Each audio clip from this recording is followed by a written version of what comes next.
नमस्कार दोस्तों। आज हम आपको सुनाने जा रहे हैं योगिनी एकादशी की व्रत कथा।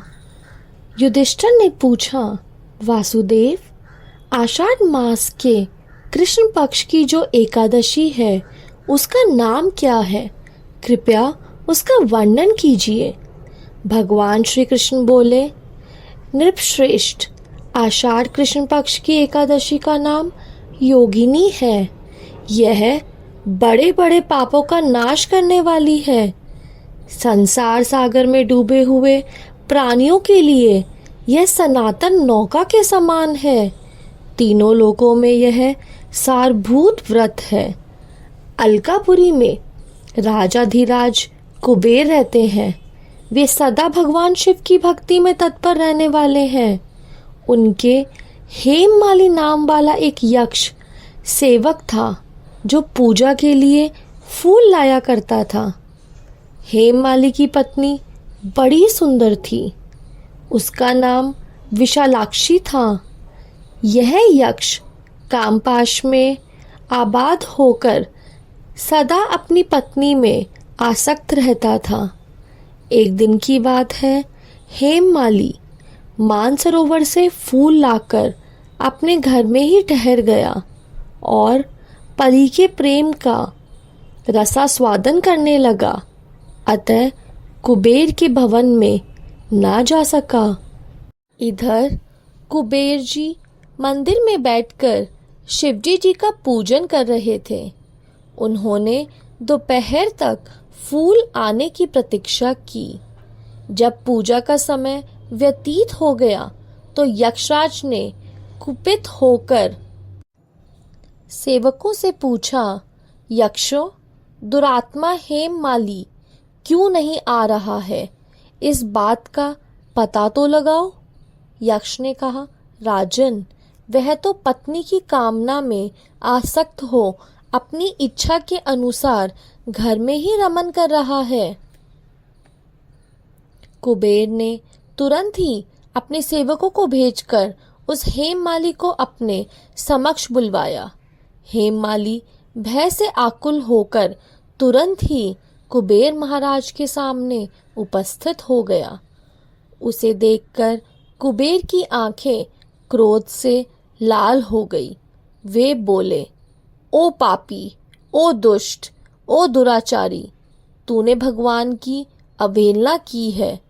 अतः कोढ़ से युक्त और अपनी उस प्रियतमा से युक्त होकर इस स्थान से भ्रष्ट होकर अन्यत्र चला जा।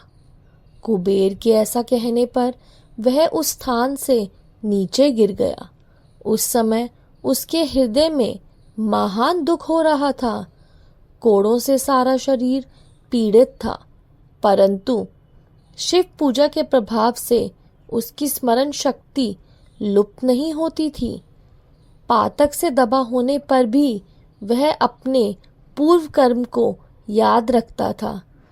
तदअंतर इधर उधर घूमता हुआ वह पर्वतों में श्रेष्ठ मेरुगिरी के शिखर पर गया।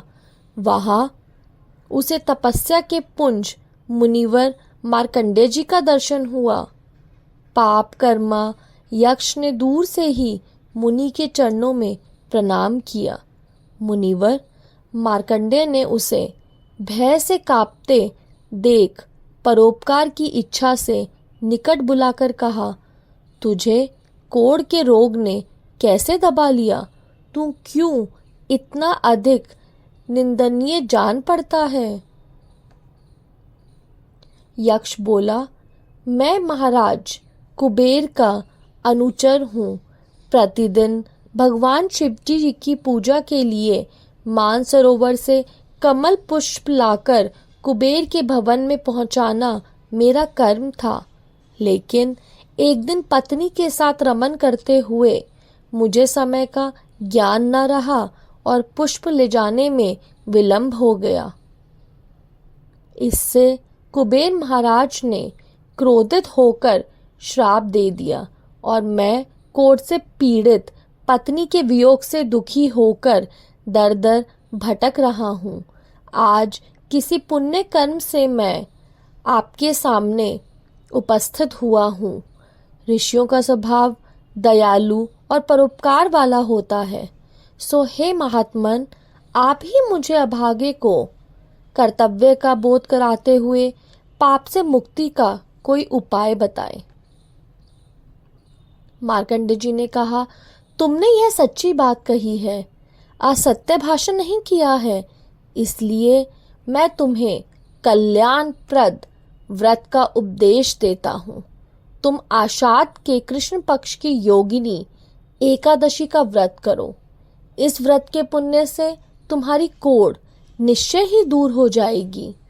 भगवान श्री कृष्ण कहते हैं, ऋषि के ऐसे वचन सुनकर हेममाली दंड की भांति मुनि के चरणों में पड़ गया। मुनि ने उसे उठाया, इससे उसको बड़ा हर्ष हुआ। मार्कंडेय जी के उपदेश से उसने योगिनी एकादशी का व्रत किया, जिससे उसके शरीर का कोढ़ दूर हो गया। मुनि की कथा अनुसार उस उत्तम व्रत का अनुष्ठान करने पर वह हेममाली पूर्ण सुखी हो गया। नृपश्रेष्ठ, यह योगिनी का व्रत ऐसा ही बताया गया है, जो 88,000 ब्राह्मणों को भोजन कराता है, उसके समान ही फल उस मनुष्य को भी मिलता है जो योगिनी एकादशी का व्रत करता है। योगिनी महान पापों को शांत करने वाली और महान पुण्य फल देने वाली है। इसके पढ़ने और सुनने से मनुष्य सब पापों से मुक्त हो जाता है। ग्रंथों में हर एकादशी का अपना अलग अलग महत्व बताया गया है। इन्हीं अलग अलग विशेषताओं के कारण इनके नाम भी भिन्न भिन्न रखे गए हैं। प्रत्येक वर्ष में 24 एकादशी होती हैं। मल मास की एकादशी को मिलाकर इनकी संख्या 26 हो जाती है। इन्हीं एकादशियों में एक एकादशी आषाढ़ मास के कृष्ण पक्ष की एकादशी, जिसे योगिनी एकादशी कहते हैं। योगिनी एकादशी का उपवास रखने से समस्त पापों का नाश होता है तथा इस लोक में भोग और कथा सुनने के बाद भगवान विष्णु जी की आरती ओम जय जगदीश हरे, यह भी करना अनिवार्य है। तो आइए अब हम आरती करते हैं। ओम जय जगदीश हरे, स्वामी जय जगदीश हरे। भक्त जनों के संकट, दास जनों के संकट क्षण में दूर करे। ओम जय जगदीश हरे, ओम जय जगदीश हरे, स्वामी जय जगदीश हरे। भक्त जनों के संकट, दास जनों के संकट क्षण में दूर करे। ओम जय जगदीश हरे। जो ध्यावे फल पावे, दुख बिन से मन का, स्वामी दुख बिन से मन का। सुख संपत्ति घर आवे, सुख संपत्ति घर आवे, कष्ट मिटे तन का। ओम जय जगदीश हरे। माता पिता तुम मेरे, शरण कहूँ मैं किसकी, स्वामी शरण कहूँ मैं किसकी। तुम बिन और न दूजा, प्रभु बिन और न दूजा, आस करूँ मैं जिसकी। ओम जय जगदीश हरे। तुम पूरन परमात्मा, तुम अंतर्यामी, स्वामी तुम अंतर्यामी। पार ब्रह्म परमेश्वर, पार ब्रह्म परमेश्वर, तुम सबके स्वामी। ओम जय जगदीश हरे। तुम करुणा के सागर, तुम पालन करता स्वामी, तुम पालन करता। मैं मूरख फल कामी, मैं सेवक तुम स्वामी, कृपा करो भरता। ओम जय जगदीश हरे। तुम हो एक अगोचर, सबके प्राणपति स्वामी, सबके प्राणपति। किस विधि मिलूं दया मैं, किस विधि मिलूं दया मैं, तुमको मैं कुमती। ओम जय जगदीश हरे। दीन बंधु दुख हरता ठाकुर तुम मेरे, स्वामी रक्षक तुम मेरे। अपने हाथ उठाओ, अपने शरण लगाओ, द्वार पड़ा तेरे।